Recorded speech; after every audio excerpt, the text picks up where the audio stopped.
Hello and welcome back to What the Frick podcast. It's been a minute since I've talked to you guys. Last time we all caught up, it was the week of World Series and I was so busy. I've still been kind of busy, but it is, like I said, the week of Thanksgiving, so I wanted to get on here and just give you guys some quick updates about what's been going on. I did get to work the World Series. It was amazing. It was very sad that the D-backs lost and didn't win a single game here in Arizona, but overall the experience was amazing. And to say that I got to be a part of it, and it was cool because the Rangers did win here in Arizona. So had they won in Texas instead, I wouldn't have gotten to be a part of that celebration. But because it happened here in Phoenix, I got to be there, see all the on-field celebrations, and then I got to be a part of the photo shoot where they set up this whole really cool background, and then the players, families, owners, people like that, they get to come in and take photos with the World Series trophy, and they have like confetti flying everywhere. Here's a photo I got of myself with the trophy. That's really cool. So again, it was just a really cool experience, and just super blessed that I was able to work both a Super Bowl and a World Series within the exact same year. It's pretty crazy. I'm going to add that to my resume, definitely. But yeah, I'm very happy I got to do that and share that. I have a whole behind the scenes World Series vlog on my other YouTube channel because I just have a million channels. So if you guys want to see that, I will link that as well. And you guys can take a look at sort of what went on during those 3 days that I was working. This is super random, but I was watching the morning show, third season recently. Still have to watch the entire season, but in the first episode, they send Reese Witherspoon up into a rocket, and it's supposed to sort of emulate, the whole Elon Musk building a spaceship and going up in space just for the heck of it. And while I was watching it, I was thinking, like, there is no amount of money that someone could pay me to go into a rocket ship. I know that's like some people's dreams and they would do it for free. Just like the experience of it, I guess, is really cool. And to say you were in space and, left the atmosphere. Personally, for me, that sounds like a nightmare, a form of punishment. I don't like to fly. I've discussed it before. So the thought of being in something like that and then really just leaving Earth, literally and figuratively, that just sounds awful. So I was thinking of things that, like a list of things that you couldn't pay me to do, basically, and that was one of them, to go into a rocket ship into space.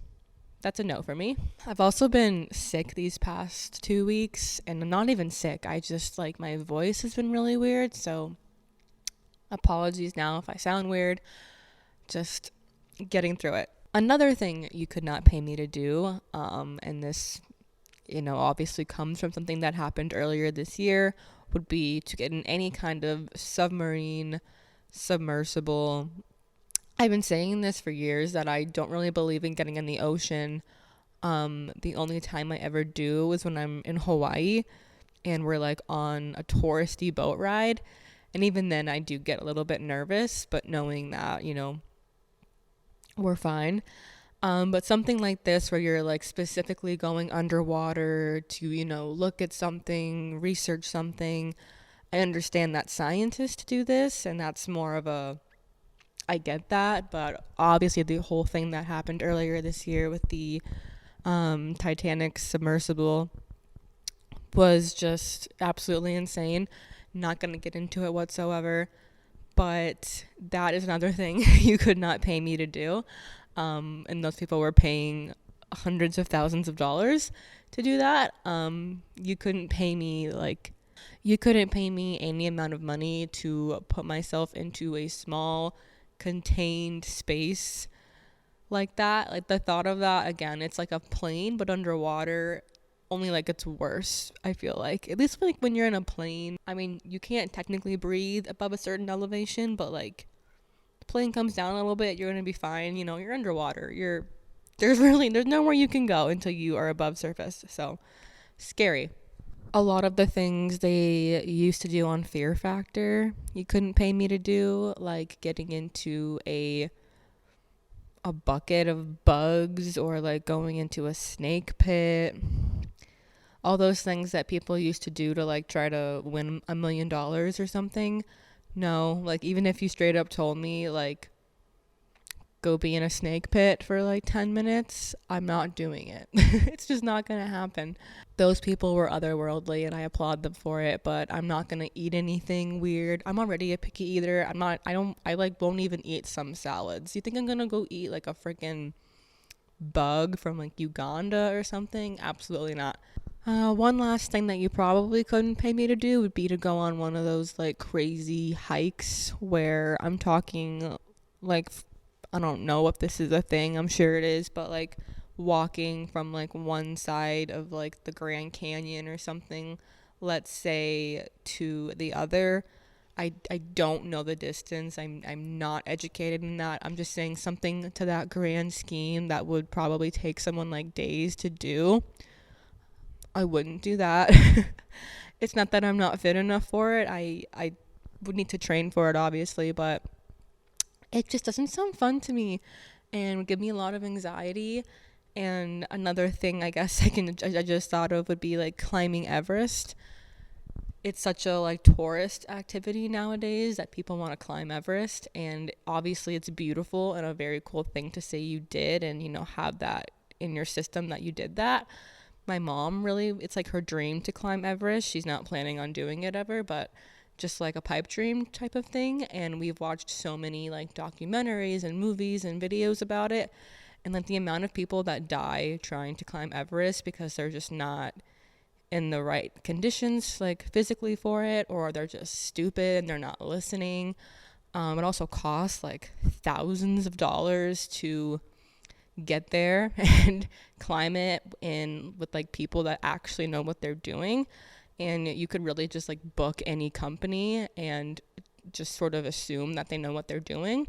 There's no like serious background checks that go into it besides like customer reviews. So like there's a reason that some people pay thousands and thousands of dollars to these companies knowing that they're well sought after companies, and some people pay maybe $1,000, a couple hundred, just to be like, take me up there. And yep, that's just another thing you couldn't pay me to do.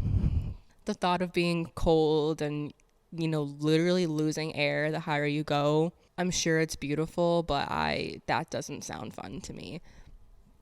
But honestly, they'll look up those videos of people, like you see like lines of people from like the summit to like a few miles before, and there's like literally a line of people. You have to like wait your turn to summit because of how touristy it's gotten, because it's such a like money maker for the country. That was a very random tangent, but I just wanted to throw it in there as a recent thought I had lately. Getting more into Thanksgiving and that coming up this week, I wanted to just go over some things that I'm grateful for, particularly this year, but just in general, and trying to keep them a little bit more interesting than the normal, like, friends and family. So to start off, I'll keep it basic for a minute here. I'm always grateful for my 2 dogs, who I have showed on the podcast before. They are the loves of my life, and I would literally die for them. But moving on, like I said earlier, I'm extremely thankful that I was able to not only go, but be paid to go and work for both the Super Bowl and the World Series this year in Arizona. It still blows my mind that I can say that, and it sounds very nonchalant now, but when I tell people, they're like, what? So very thankful for that. Another thing I am thankful for this year is that I finally had the guts to quit my full-time salaried 9 to 5 job, which was really more like a 9 to 10 because I would work nights and weekends. Very happy I did that. I did that back in April. Leaving a toxic environment is always a step in the right direction, even if it doesn't really feel like it at the time. So I'm very happy I did that. Another thing I am grateful for, you guys should have seen this coming. Taylor Swift, Miss Taylor Allison Swift. Very grateful for that woman. She brings me so much happiness and yet so much sadness at the same time by her music, her relationships, and just everything she does, really keeping me and all Swifties on their toes. But so so thankful for her giving us music and vault songs and doing things for herself, and also very thankful I was able to attend not only one but 3 Eras tours. So crazy again. Very thankful for that. What else? I'm very thankful that I have not only the time but the financial means to do what I did earlier this year, which was my 20 days in Europe trip. I have a few episodes dedicated to that trip if you want to hear that in more detail. But to be able to go on a trip like that and do it how I did, it takes, having the time, of course, and also, like I said, the financial means. So I'm very thankful that I was able to save money throughout these past couple of years, knowing that I wanted to go back out into the world like this. And again, I'm just very thankful I was able to do that. What else am I thankful for? I'm thankful for Trader Joe's, one of the only grocery stores I can shop at. I'm not a great cook. I don't like to cook. So I'm thankful for them because they have a lot of really nice pre-made meals that I pretty much just switch out every other week. So very thankful for Trader Joe's. I'm very thankful that I live in a state like Arizona where it's beautiful year round. Yeah, it's pretty hot 3 months out of the year, but that's why you just pick up your bags and you go to Europe for, a few weeks. Just kidding. Not really. But I am very thankful to live here. I'm very thankful to have my family within a 5-minute drive of my apartment. I'm very thankful that I was able to move out of my parents' house this year, and I now live in this apartment. This is actually one of the lounge rooms they have. It's pretty nice, and I figured there'd be no one in here right now, so I thought I'd try it out. Speaking of apartments, I'm very grateful and thankful to live next to a Costco. There's literally a Costco right there. I go there weekly, mostly just to get gas because it's much less expensive. But also just nice to be able to walk over there and get something. I'm very thankful to have friends that I will not only live with, but that I can see. And I'm just thankful that I've reached sort of a point in my life now where I feel a lot more settled. And to some people that might mean, being engaged or starting a family and, buying a house. But to me, that just really means that I'm happy with what I'm doing, career-wise and family-wise and friend-wise, and I can financially take care of myself, and I'm not worried about, where I'm gonna get my food the next day and stuff like that. And with that, this is my Thanksgiving little mini update episode. Thank you guys for listening. I'm going to be bringing on Drea, who you guys have seen before on the podcast. Next week, we'll be podcasting from inside our apartment. We are now roommates, so that'll be very fun, and I'm excited to talk with her and have her talk with you guys again and just see what comes out of our mouths, because God knows it's always something a little crazy and controversial. So very excited for that, and I hope you all have a wonderful Thanksgiving. And you guys eat as much as you can because you should. Saving room for dessert as always. To me, dessert is more of just eating more mashed potatoes or something because I'm not really a pie person. But everyone's different. So again, happy Thanksgiving, everyone. And I will see you guys next week.